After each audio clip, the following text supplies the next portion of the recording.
So, yeah, that's a good point.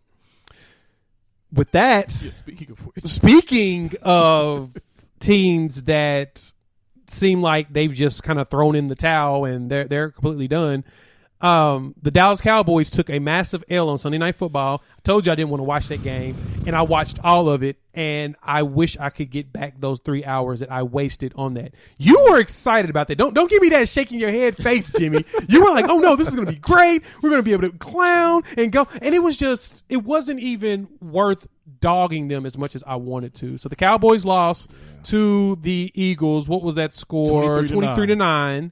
DiNucci did not look like he should even be a NFL quarterback. He threw the ball 40 times with 21 completions and had 180 yards. He threw the ball 40 times? He threw the ball 40 times and only hit it 180 yards. How many times did Zeke run the ball? 19. So Zeke had 19 carries for 63 yards. And, of course, the Cowboys couldn't score a touchdown. Right. Then we look at how bad the defense played. DiNucci fumbled twice and lost both of them. Uh-huh.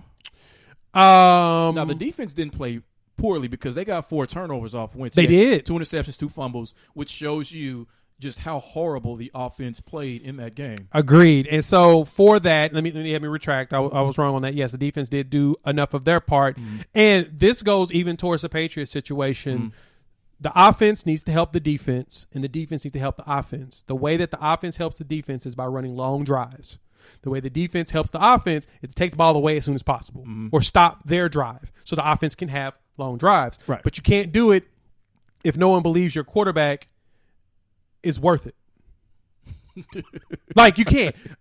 I sent the video out just for kicks, but I feel like Mike Nolan in this situation is literally Jim Brown from Any Given Sunday. We've got the third string quarterback who ain't gonna produce bleep. And so we made this defense stupid enough. You make it dumb enough. We make it stupid enough. We make this stuff real freaking simple. And that's what they're really playing. They're playing very simple defenses, but they're producing. But at the same time, they are playing the Eagles, and Carson Wentz has been garbage this entire year. This has not been a good year for him. What's funny about Carson Wentz this season? Like, if you look at his stats, like let's say prior to this game, he's like the worst, best quarterback in a sense that we've seen this season. Because like, fantasy-wise, he's been like top 10, which means he's putting up yards and he's scoring touchdowns and he's playing every game. But he's been and that's why numbers often don't tell the true story, because when you watch him play, he doesn't look like a top 20 quarterback. And that showed in this game. So that's the thing. So he's had games of 93 yards. He threw for 193, 258, 213, 359 last week. That was his big week. I think that's what propelled him into the top because of that big one with 2 touchdowns. Yeah. And then he threw for 123 yards against the Cowboys. Here we go. One of the worst defenses. I'm not sure what DVOA they are now, but they're one of the worst defenses rated-wise overall. But over the last 2 weeks, they've done their part. So it's like, it seems like Mike Nolan finally made some tweaks to his defense to get them to try to produce something. And now they don't have a quarterback because Dak is hurt and Dalton's hurt. Just Dak is hurt. I'm not even worried about Dalton no more. Yeah. Dak is hurt. They can't figure out how to produce anything on the offensive side. You can't have Zeke run the ball 20 times and not be able to pass it. All running games require some sort of over-the-top threat, some sort of ability. The reason why Tannehill has such a great year, not that Tannehill is a bad quarterback, but no shade to him. But Tannehill in Miami really wasn't nothing to scream about. You know what I'm saying? You wouldn't run home to have Tannehill as your starting quarterback. But when you put him back there with the top running back in the league, the top yard gainer, people had to respect Derrick Henry, so Tannehill was just be able to pick people apart. Dak was doing that. Zeke was doing his part. Then your defense was just giving up all the yards. Mm-hmm. Yeah, see, that's been like the historic problem with Dallas. I've actually seen film on this, how nothing ever works together at the same time. Like to where the defense is playing the way they should, so is the offense. They get the breaks. They have the coaching, which, I mean, if you look at Jason Garrett's tenure, then for that whole time, no matter how good the offense or defense truly was, they just did not and probably were not ever going to get over the hump. And that's the problem with him. It's like this season, nothing has worked in a sense. This is the first season like this where absolutely nothing has worked. So it's kind of made me think about this precarious situation that Dallas is in with Dak as far as whether or not to pay him.